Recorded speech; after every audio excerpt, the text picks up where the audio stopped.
बोले श्री गणेश भगवान की जय। बोले श्री कृष्ण कन्हैया लाल की जय। बोले श्री लक्ष्मी नारायण भगवान की जय। आप सभी मेरे प्यारे दोस्तों को जय श्री राधे कृष्णा। आप लोग कैसे हैं? भगवान की कृपा से आप लोग सकुशल और मंगलमय होंगे। आज हम श्रीमद् भागवत कथा तृतीय स्कंध अथ सप्तमो अध्याय की कथा आप लोग को सुनाएंगे। तो कथा में है विदुर जी के प्रश्न। बहुत सुंदर कथा है। तो श्री सुखदेव जी कहते हैं, मैत्रेय जी का यह भाषण सुनकर बुद्धिमान व्यास नंदन विदुर जी ने उन्हें अपनी वाणी से प्रसन्न करते हुए कहा। विदुर जी ने पूछा, ब्राह्मण, भगवान तो शुद्ध बोध स्वरूप निर्विकार और निर्गुण हैं।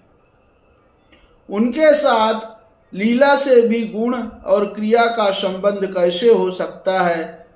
बालक में तो कामना और दूसरों के साथ खेलने की इच्छा रहती है, इसी से वह खेलने के लिए प्रयत्न करता है। किंतु भगवान तो स्वतः नित्य तृप्त पूर्ण काम और सर्वदा असंग हैं। वे क्रीड़ा के लिए भी क्यों संकल्प करेंगे? भगवान ने अपनी गुणमयी माया से जगत की रचना की है, उसी से वे इसका पालन करते हैं और फिर उसी से संसार भी करेंगे। जिनके ज्ञान का देश काल अथवा अवस्था से अपने आप या किसी दूसरे निमित्त से भी कभी लोप नहीं होता, उनका माया के साथ किस प्रकार संयोग हो सकता है? एकमात्र भगवान ही समस्त क्षेत्रों में उनके साक्षी रूप से स्थित हैं। फिर उन्हें दुर्भाग्य या किसी प्रकार के कर्मजनित क्लेश की प्राप्ति कैसे हो सकती है? भगवान, इस अज्ञान संकट में पड़कर मेरा मन बड़ा खिन्न हो रहा है। बहुत सुंदर प्रश्न विदुर जी ने किया है। अब आगे कह रहे हैं, आप मेरे मन के इस महान मोह को कृपा करके दूर कीजिए। जरूर सुनना भाइयों, बहुत अच्छी कथा है, सभी दोस्त जरूर सुने। तब सुखदेव जी कहते हैं कि तप्त जिज्ञासु विदुर जी की यह प्रेरणा प्राप्त कर अहंकारहीन श्री मैत्रेय जी ने भगवान का स्मरण करते हुए मुस्कुराते हुए कहा। तब श्री मैत्रेय जी ने कहा, जो आत्मा सबका स्वामी और सर्वथा मुक्त स्वरूप है, वही दीनता और बंधन को प्राप्त हो, यह बात युक्ति विरुद्ध अवश्य है। किंतु वस्तुतः यह तो भगवान की माया है। जिस प्रकार स्वप्न देखने वाला पुरुष को अपना सिर कटना आदि व्यापार न होने पर भी अज्ञान के कारण सत्यवत भासते हैं, उसी प्रकार इस जीवन को बंधनादि न होते हुए भी अज्ञानवश भास रहे हैं। यदि यह कहा जाए कि फिर ईश्वर में इनकी प्रतीत क्यों नहीं होती, तो इसका उत्तर यह है कि जिस प्रकार जल में होने वाली कंप आदि क्रिया जल में दिखने वाले चंद्रमा के प्रतिबिंब में ना होने पर भी भासती है, आकाशस्थ चंद्रमा में नहीं, उसी प्रकार देहाभिमानी जीव में ही देह के मिथ्या धर्मों की प्रतीत होती है, परमात्मा में नहीं। निष्काम भाव से धर्मों का आचरण करने पर भगवत कृपा से प्राप्त हुए भक्ति योग के द्वारा यह प्रतीत धीरे धीरे निर्वृत्त हो जाती है। जिस समय समस्त इंद्रिया विषयों से हटकर साक्षी परमात्मा श्री हरि के निश्चल भाव से स्थित हो जाती है, उस समय गाढ़ निद्रा में सोए हुए मनुष्य के समान जीव के राग द्वेष आदि सारे क्लेश सर्वथा नष्ट हो जाते हैं। श्री कृष्ण के गुणों का वर्णन एवं श्रवण अशेष दुख राशि को शांत कर देता है। फिर यदि हमारे हृदय में उनके चरण कमल की रज के सेवन का प्रेम जग पड़े तब तो कहना ही क्या। आहा, बहुत सुंदर। अब विदुर जी ने कहा कि भगवान, आपके युक्ति युक्त वचनों की तलवार से मेरे संदेह छिन्न भिन्न हो गए हैं। अब मेरा चित्त भगवान की स्वतंत्रता और जीव की परतंत्रता दोनों ही विषयों में खूब प्रवेश कर रहा है। विद्वान, आपने यह बात बहुत ठीक कही है कि जीव को जो क्लेश आदि की प्रतीत हो रही है उसका आधार केवल भगवान की माया है। वह क्लेश मिथ्या एवं निर्मूल ही है, क्योंकि इस विश्व का मूल कारण ही माया के अतिरिक्त और कुछ नहीं है। इस संसार में दो ही प्रकार के लोग सुखी हैं, या जो अत्यंत मूढ़ यानी अज्ञान ग्रस्त हैं, या जो बुद्धि आदि से अतीत श्री भगवान को प्राप्त कर चुके हैं। अब बीच की श्रेणी के संशयापन लोग तो दुख ही भोगते रहते हैं। भगवान, आपकी कृपा से मुझे यह निश्चय हो गया है कि ये अनात्म पदार्थ वस्तुतः है ही नहीं, केवल प्रतीत होती ही है। अब मैं आपके चरणों की सेवा के प्रभाव से उस प्रतीत को भी हटा दूंगा।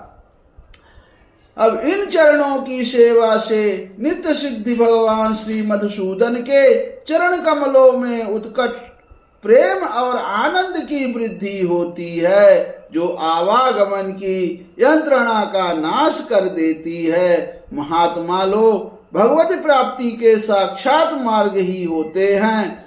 उनके यहाँ सर्वदा देव देव श्री हरि के गुणों का गान होता रहता है। अल्प पुण्य पुरुष को उनकी सेवा का अवसर मिलना अत्यंत कठिन है। भगवान, आपने कहा कि सृष्टि के प्रारंभ में भगवान ने क्रमशः महदादि तत्व और उनके विकारों को रचकर फिर उनके अंशों से विराट को उत्पन्न किया, और इस पश्चात वे स्वयं उसमें प्रविष्ट हो गए। उन विराट के हजारों पैर, जांघें और बाहें हैं। उन्हीं को वेद आदि पुरुष कहते हैं। उन्हीं में ये सब लोग विस्तृत रूप से स्थित हैं। उन्हीं में इंद्रिय, विषय और इंद्रियाभिमानी देवताओं के सहित 10 प्रकार के प्राणों का, जो इंद्रिय बल, मनोबल और शारीरिक बल रूप से 3 प्रकार के हैं, आपने वर्णन किया है। और उन्हीं से ब्रह्मादि वर्ण की भी उत्पन्न हुए हैं।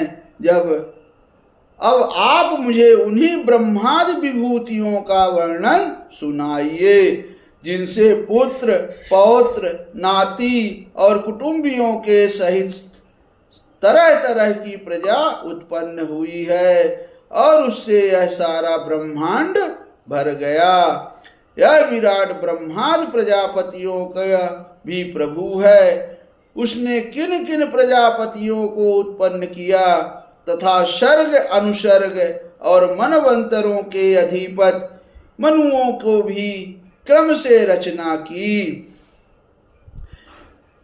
मैत्रेय जी उन मनुओं के वंश और वंशधर राजाओं के चरित्रों का पृथ्वी के ऊपर और नीचे के लोकों तथा भूलोक के विस्तार और स्थिति का भी वर्णन कीजिए, तथा यह भी बताइए कि तिर्यक, मनुष्य, देवता, सरीसृप यानी सर्पादि रेंगने वाले जंतु को सरीसृप कहते हैं, और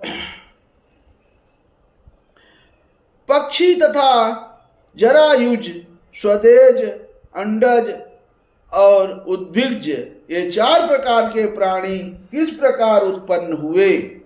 श्री हरि ने सृष्टि करते समय जगत की उत्पत्ति, स्थिति और संहार के लिए अपने गुणवतार ब्रह्मा, विष्णु और महादेव रूप से जो कल्याणकारी लीलाएं की, उनका भी वर्णन कीजिए। बहुत सुंदर कथा। अब वेश आचरण के स्वभाव के अनुसार वर्णाश्रम का विभाग, ऋषियों के जन्म कर्मादि, वेदों का विभाग, यज्ञों का विस्तार, योग का मार्ग, ज्ञान मार्ग और उसका साधन सांख्य मार्ग तथा भगवान के कहे हुए नारद पांचरात्र आदि तंत्र शास्त्र, विभिन्न पाखंड मार्गों के प्रचार से होने वाली विषमता, नीच वर्ण के पुरुष से उच्च वर्ण की स्त्री में होने वाली संतानों के प्रकार तथा भिन्न भिन्न गुण और कर्मों के कारण जीव की जैसी और जितनी गतियां होती है, वे सब हमें सुनाइए। अब इसका उत्तर देते हुए महात्मन कहते हैं, ब्राह्मण धर्म, अर्थ, काम और मोक्ष की प्राप्ति के परस्पर अविरोधी साधनों का, वाणिज्य, दंड नीति और शास्त्र श्रवण की विधियों का, श्राद्ध की विधि का, पितृगणों की सृष्टि का तथा काल चक्र में ग्रह, नक्षत्र और तारागण की स्थिति का भी अलग अलग वर्णन कीजिए। दान, तप तथा इष्ट और पूर्त कर्मों का क्या फल है, प्रवास और आपत्ति के समय मनुष्य का क्या धर्म होता है। निष्पाप मैत्रेय जी धर्म के मूल कारण श्री जनार्दन भगवान किस आचरण से संतुष्ट होते हैं और किन पर अनुग्रह करते हैं, यह वर्णन कीजिए। द्विजवर दीन वत्सल गुरुजन अपने अनुगत शिष्यों और पुत्रों के बिना भी उनके हित की बात बतला दिया करते हैं। भगवान उन महदादि तत्वों का प्रलय कितने प्रकार का है तथा जब भगवान योग निद्रा में शयन करते हैं तब उनमें से कौन कौन सी तत्व उनकी सेवा करते हैं और कौन उनमें लीन हो जाते हैं। जीव का तत्व, परमेश्वर का स्वरूप, उपनिषद प्रतिपादित ज्ञान तथा गुरु और शिष्य का पारस्परिक प्रयोजन क्या है। पवित्रात्मन विद्वानों ने उस ज्ञान की प्राप्ति के क्या क्या उपाय बतलाए हैं, क्योंकि मनुष्य को ज्ञान, भक्ति अथवा वैराग्य की प्राप्ति अपने आप तो नहीं हो सकती। ब्राह्मण, माया मोह के कारण मेरी विचार दृष्टि नष्ट हो गई है। मैं यज्ञ हूँ, आप मेरे परम सुहृद हैं, अतः श्री हरि लीला का ज्ञान प्राप्त करने की इच्छा से मैंने जो प्रश्न किए उनका उत्तर मुझे दीजिए। अब पूर्णमय मैत्रेय जी भगवत तत्व के उपदेश द्वारा जीव को जन्म मृत्यु से छुड़ाकर उसे अभय कर देने में जो पुण्य होता है, समस्त वेदों के अध्ययन, यज्ञ, तपस्या और दानादि से होने वाला पुण्य उस पुण्य के 16वें अंश के बराबर भी नहीं हो सकता। तब सुखदेव जी, भगवान सुखदेव जी कहते हैं, राजन, जब कुरुश्रेष्ठ विदुर जी ने मुनिवर मैत्रेय जी से इस प्रकार पुराण विषयक प्रश्न किए, तब भगवत चर्चा के लिए प्रेरित किए जाने के कारण वे बड़े प्रसन्न हुए और मुस्कुराकर उनसे कहने लगे।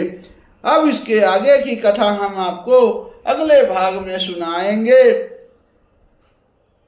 इति श्रीमद्भागवते महापुराणे पारमहंस्यां संहितायां तृतीय स्कंदे 7वां अध्याय समाप्तः। बोले श्री कृष्ण कन्हैया लाल की जय। आप सभी को कथा कैसी लगी कमेंट में जरूर बताना और हम आपको आगे की कथा और इससे अच्छी अच्छी कथा आएंगी, वो सब आपको सुनाएंगे। तब तक के लिए हमारा आप सभी को जय श्री राधे कृष्णा।